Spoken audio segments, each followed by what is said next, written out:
Welcome to Entrepreneurs, Executives, and Eccentrics, a podcast dedicated to the stories, strategies, and secrets of remarkable individuals. Join us as we engage in enlightening conversations with intriguing entrepreneurs, accomplished executives, and fascinating eccentrics, exploring their journeys, triumphs, and unconventional wisdom that has shaped their success.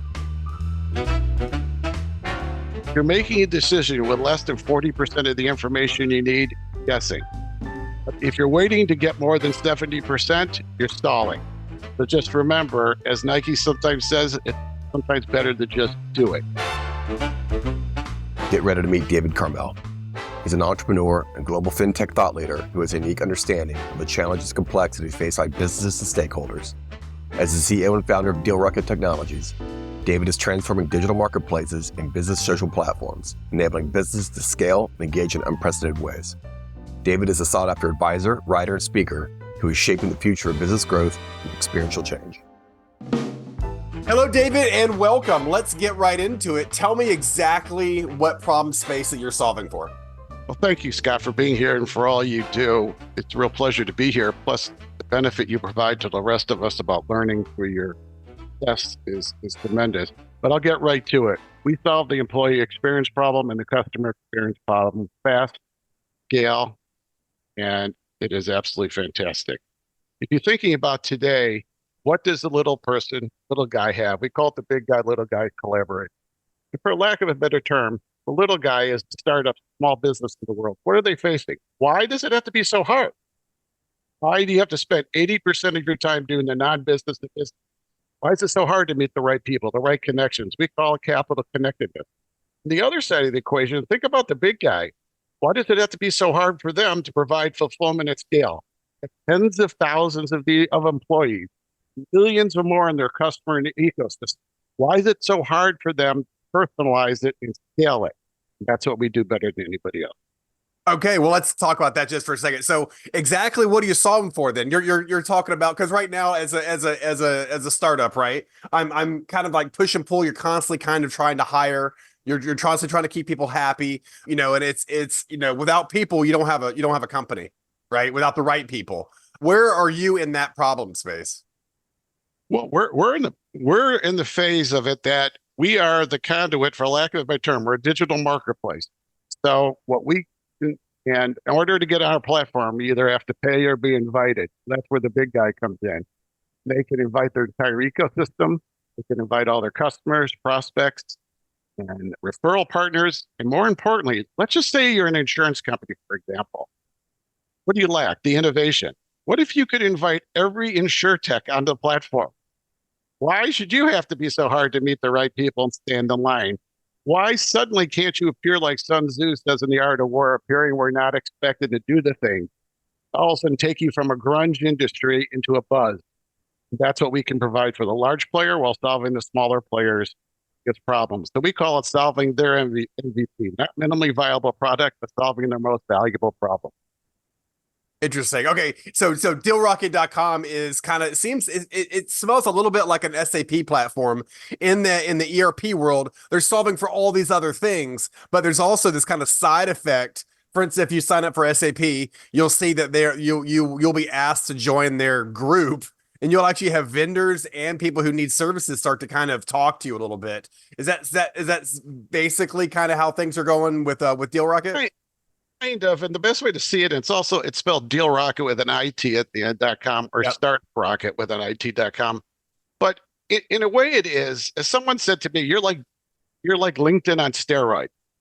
So if you really think about it, we are really there to do is we do it by matching, by like-mindedness. And we create things called deal teams. Just think, for example, what is the biggest thing if you're a McKinsey trying to keep their younger, associates at file? You can get them on to become a first chair in these deal teams. You get to work with these startups who need to do all this help. If you see what I mean, you bring all this together in split seconds. You've now solved, we call it 2-2-1. The big group problem, the small group problem with one solution. Plus, you have ability to raise capital if you want, and also meet people for your own business you would never meet. You can rainmake on there. Just think, if I had my own deal team, for example, I would want you on it because of your experience. Okay? been all over the world. You've been an entrepreneur. You've been in big companies. You've been extraordinarily successful. So just think, this is a capital. I don't have a license on brain. You can help me do better. At the same time, you would want to match with me, assuming we match together, because this is where you want to be, and this could potentially help your business, help you Rainmake as well. And plus, you know what? Give back, because that's what we want to do, right? We want to give back and help. This is what your podcast is about, right? Helping people move forward seamlessly. Why does it have to be so hard? Well, if you can meet the right people and get it done fast, just think how much time you can take out of the cycle. Feels like you're saying it's a little bit of LinkedIn, it's a little bit of like deal flow, and you're kind of like joining these groups. I did not get a chance to log in this morning, but I will later on. Is that how this works? I mean, but I'll walk you through it. We have an invitational model. So think about this. So, like, if you were a large player, you could invite some of your key executives. I'm just putting it top, who in turn they could invite what we call power players. To turn a power player's ability to invite offices, teams, firms, you name it, and they have in turn can invite customers, prospects, and their own employees on it as well. So just think how fast you can scale. We literally can do it within millions, within an hour. And how this came about, really, Scott, is through Wells Fargo. Strange thing. I had come up with this idea, and it had been validated through a couple of articles I wrote and different things like that. And I wanted to get and see if some of the larger players may be interested. So I'll never forget it. 4:00 in the afternoon on a Thursday, I sent an unsolicited one-paragraph email. We hadn't written the code yet to Wells Fargo. 8 a.m. the next morning, they called me back. I almost fell off my chair. First of all, my banker doesn't get back to me that fast normally. Right. And they gave us this is one of the most exciting concepts we've heard in a decade. Like, whoa. But, probably like you, I was waiting for that butt to drop, there's always, you can't always have that kid. And they said, no, David, we have 3 million small business customers. We have another 10, 15 million in what you call our ecosystem. We can't not connect to fast enough, well enough, and all that. And plus, we're large, which means the way you want it, you're solving the inclusion problem for us because you're letting us invite who we want. They said, exactly. So if you wanted, they said, David, we have political issues we have to face. There's communities, women, minority, whatever it is. It's not for us to tell you who to invite. It's up to you to decide who you want to invite and bring on. So, Scott, they said to me, David, assuming you can do all this, how do we know it works? I said, what do you mean? I said, what do you mean? I'm waiting for that big butt. I said, David, we hate MVP. You go, really? Everybody tells you should have a minimally viable product. You go, we're big. The good news is we're big, and the bad news are big. And that's where I interjected, Scott, and says, oh, so you want me to solve your most valuable problem? They go, exactly. We need you to take the bad news and turn it into the good news for us. I said, okay. So what do you suggest? And they said, we'd like a platform fully built out. And we want at least 10 to 15,000 real or market users on it.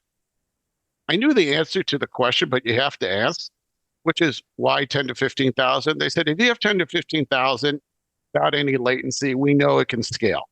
Million we need. You know what I mean? So, that's the easy part. The hard part is to get it all together. So, oh, okay. Instead of keeping my mouth shut and taking the win and going home, they said, what if we did 50 to 100,000? Goes even better. So anyways, that's how we got going. Wells ran into problems within management and changed over. But I decided that I got my answer that I needed. Well, what the big guy needs to do to move forward. And so we don't have any private equity funding or venture capital funding. It's all my wife and myself. And we decided that this is a great way to go. So this is how we are. And this is what the marketplace needs. Because again, big guy needs to provide fulfillment at scale. And the little guy needs to solve that problem. Why does it have to be so hard? And we bring it all together, and the little guy can bring the innovation, and the big guy needs to be able to stand out and grow their businesses. Yeah. So, okay. So you come up with an idea. You now kind of have a client-ish, right? You have a first client, right? And we're like, well, crap, I'm going to have to self-fund this. So how do you get this system built? Who do you have built it for you? Well, it's kind of an embarrassing story, Scott, but I designed the whole thing. And I don't mean embarrassing because of that. One day somebody said to me right before the pandemic, said, you really should get into software. develop software, David. You go, what? At the time, I said, you can barely code. Looks at me and he says, sometimes you are the smartest guy in the room, and sometimes you're the dumbest guy in the room.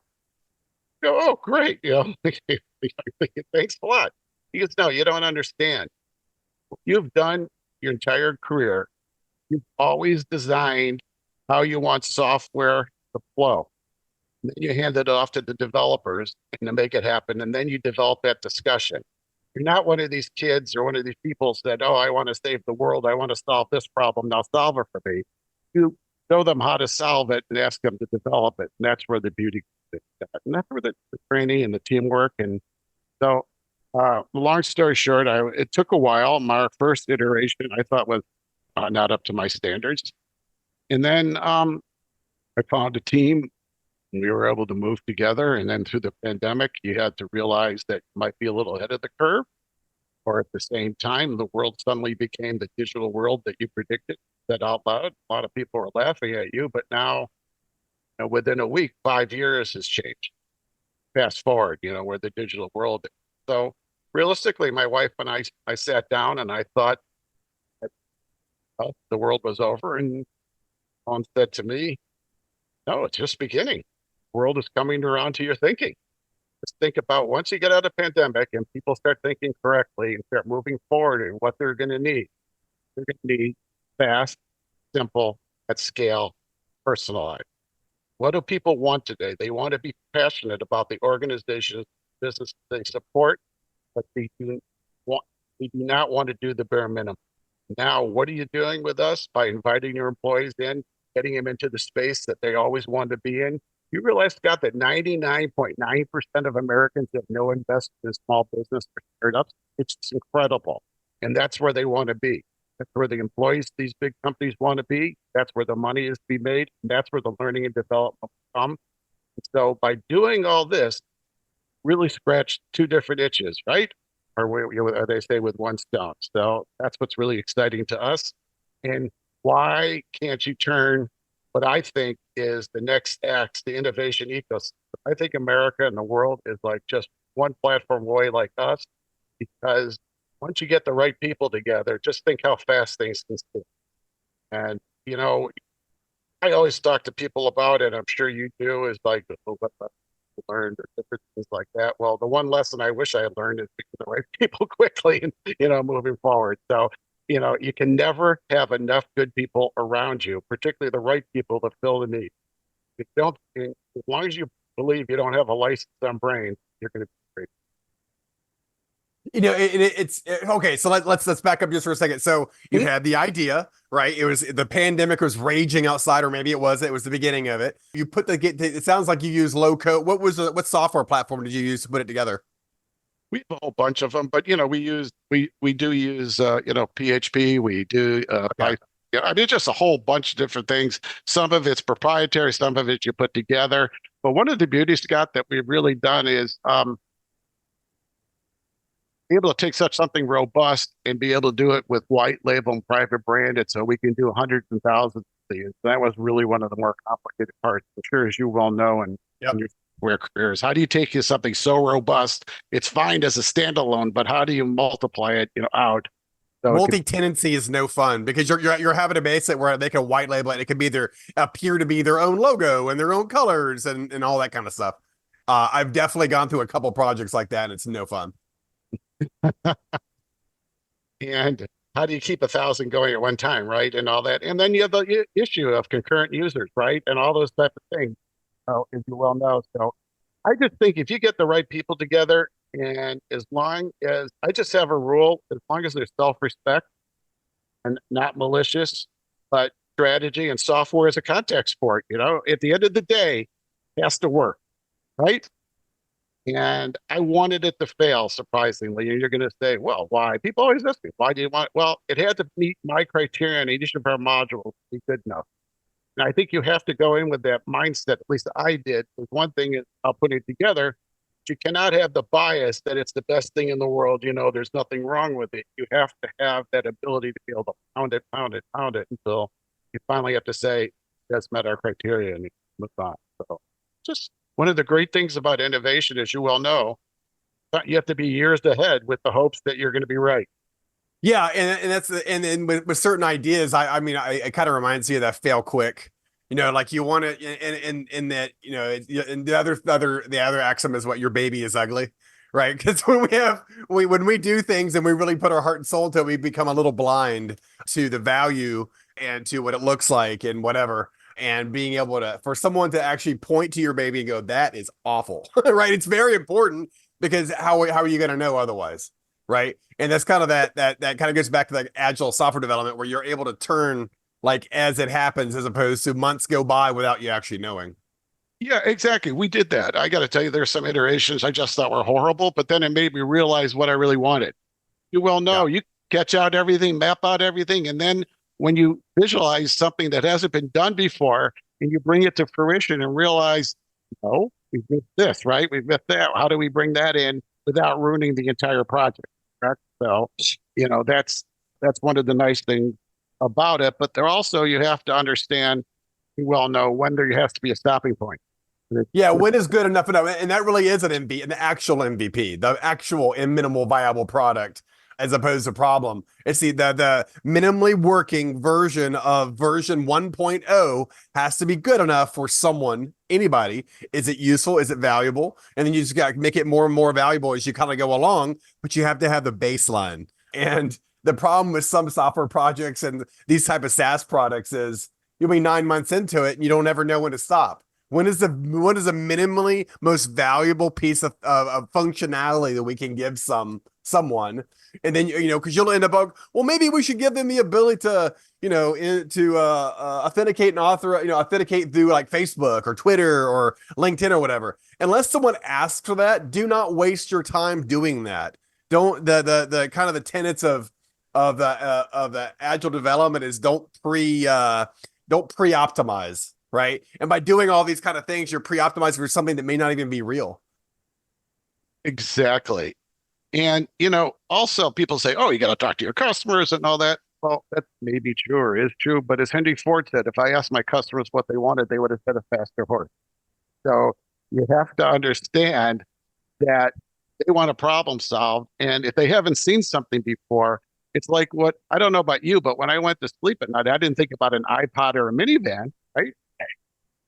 Then you wake up and you see it 1,000 songs on your sleeve, or you can put door opens this way, the groceries could go in, the kids, right? All this stuff on the minivan. You're like, wow.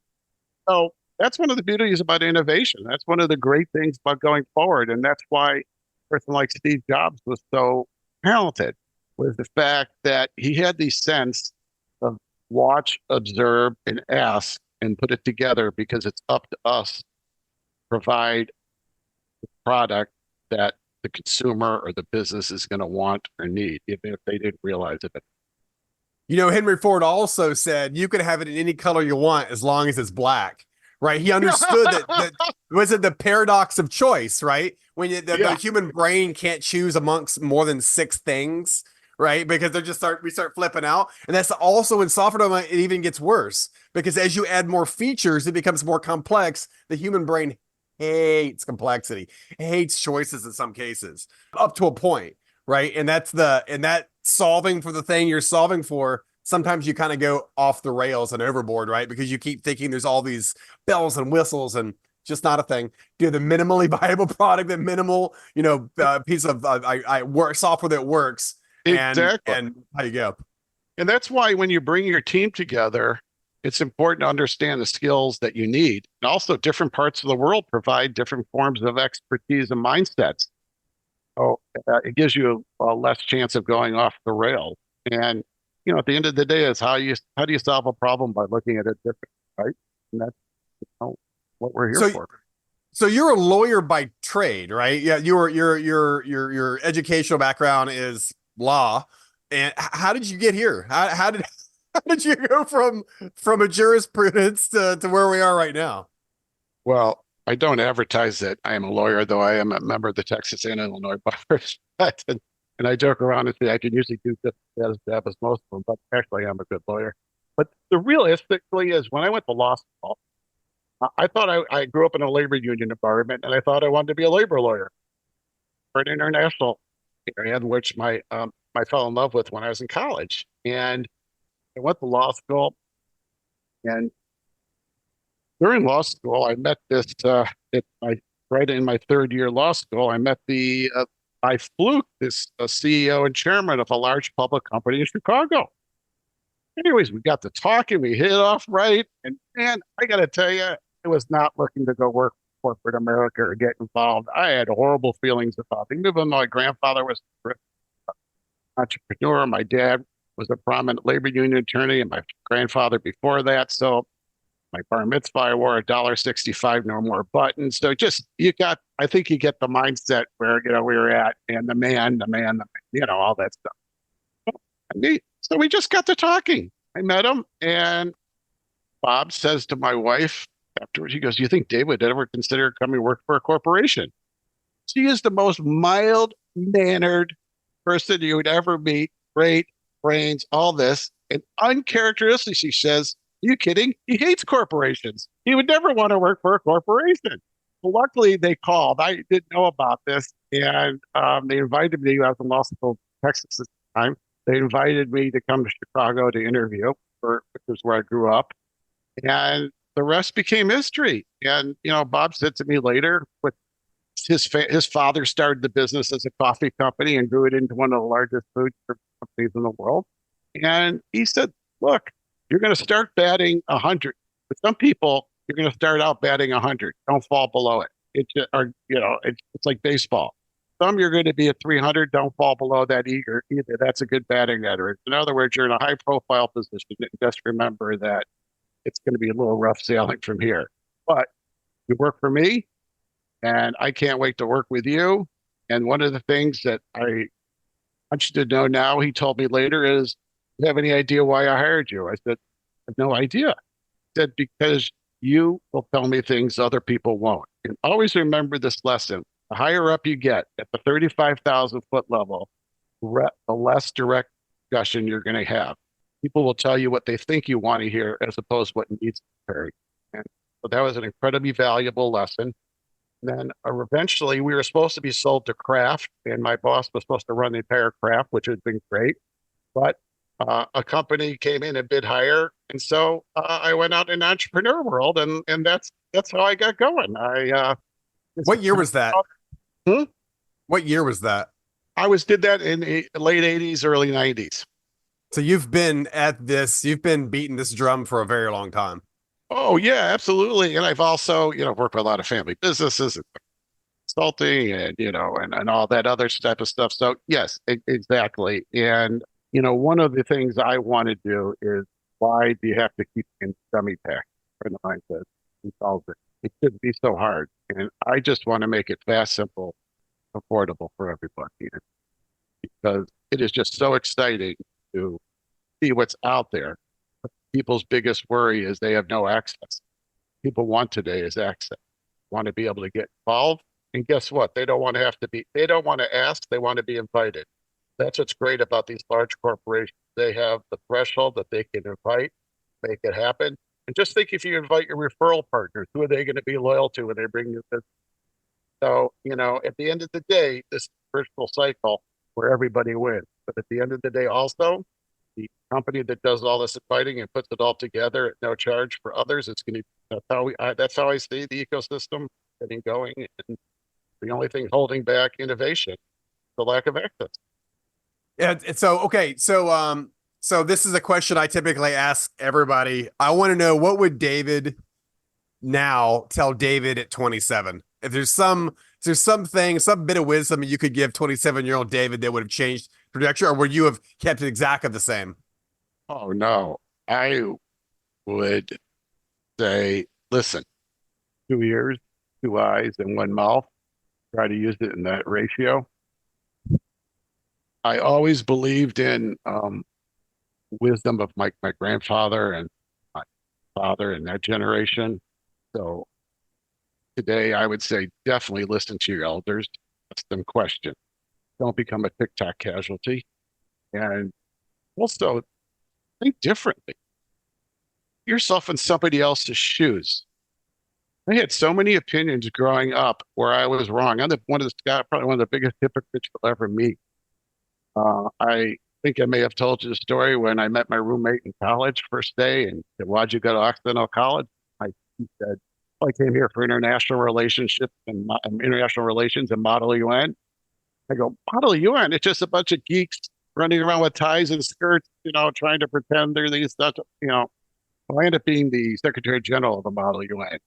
I got to tell you, learning how to think from a different perspective, being on the other side of the table, has been so valuable about learning in software. Because if you even look at our about pages and different things, what's it like to be on the other side? What's it like to be in somebody else's shoes? I've been in those shoes. I also know what it's like to be on top of the heap. I also know what it's like to be ignored. And you know what? The days of no access are just what drive me crazy. We're just one click away from making it happen. So the David that I would say is continue to look at the world critically, be curious, respect your elders, get as much outside input as you can, but also remember the Colin Powell 40-70 is this. You're making a decision with less than 40% of the information you need, guessing. But if you're waiting to get more than 70%, you're stalling. So just remember, as Nike sometimes says, it's sometimes better to just do it. Get it out there and bring it before others and recognize, as Bill Parcells, a former football coach, said in a great Harvard Business Review article, you have to remember when you go into a new organization, a new terrain, that's 50% of the people are interested in you succeeding. So always be careful of the people you're talking to because many of them may not want you to succeed. So they'll try to dissuade you. But if you feel you have the right product and the right thought, then move it forward and do it. What you said something about along the lines of, what you believe in back when you were a kid and now what you believe in now are a little bit diametrically opposed in some ways. I think that the one thing that I used to not believe in, but believe in wholeheartedly now is luck. The right place at the right time, obviously preparation and all that jazz, right?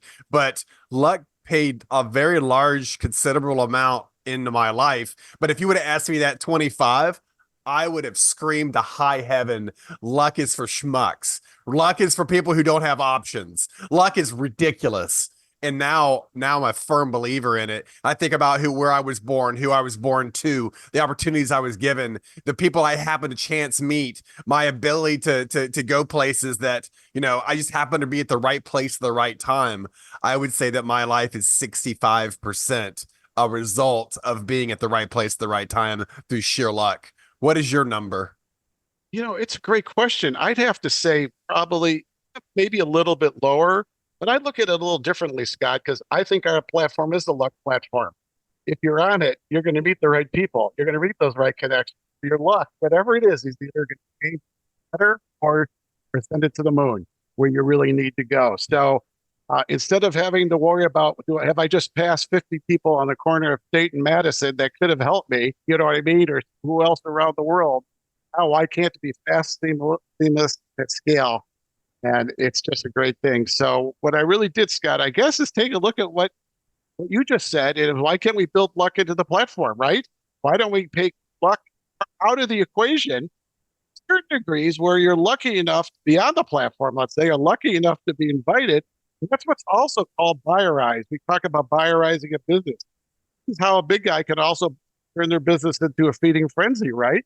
When you solve other people's problems, they're going to help you solve yours in terms of making the biggest winner. So when you make them feel like they are the luckiest people because you've solved their problem, who are they going to be loyal to and want to come work for, to do business with, or help grow? So thanks for that entree, but I would agree with you. That 65% number works great. Until I started this Steel Rocket project, our Steel Rocket technology, which, by the way, I had hair before. And me too. I understand. You see, that's one of the I blame it on my son. The day he was born, I had a full head of hair, and like months later, it just went bye-bye. Oh, okay. Well, my kids were already grown, so I have to blame it on something. But I agree that luck, is the luck the two of us are here today. And who knows, tomorrow or whenever we meet, you come on our platform and things go great. I'll also maybe become the luckiest people in the world as well. So I never take the luck and who you might meet because you never know when chemistry hits and the right people come together. And when that happens, you don't need millions. You can take a small cadre of people who can change the dynamic however you'd like it to go. David, it was lovely meeting you, and thank you very much for coming on. And I'll talk to you soon. Yeah, great, Scott. And can I say quickly, thank you. Yeah. And I'd love to learn more about you. I love that comment that you've made about your dad working with it. I can't remember the astronaut. Darn it. It just Scott Carpenter. Yeah, I was named after the second American in space, Scott Carpenter. Yeah, it's a great story. And also the whole about the movie, The Right Stuff, the book. Scott was part of that. But I just want to leave you this one thought. When they were asking Gus Grissom, remember the great astronaut, about what he thought about having the world's greatest aviators now be able to get up and fly into space. Gus kept mumbling. And I think it was Deke Slayton or Scott Carpenter instead. What Scott is trying to say here, what Gus is trying to say here is the world's greatest flying, boys, should not be beholden to something that a monkey can do. So, in other words, Yeah. think fast forward to 60 years later and where we are when it comes to AI and all these things that are happening, where the world is kind of flipped from that whole thing. And so I'll leave you with that. Sorry to segue back, but I just want to thank you again. You do a great job, and thank you for all you do for the entrepreneurial. Thank you, David.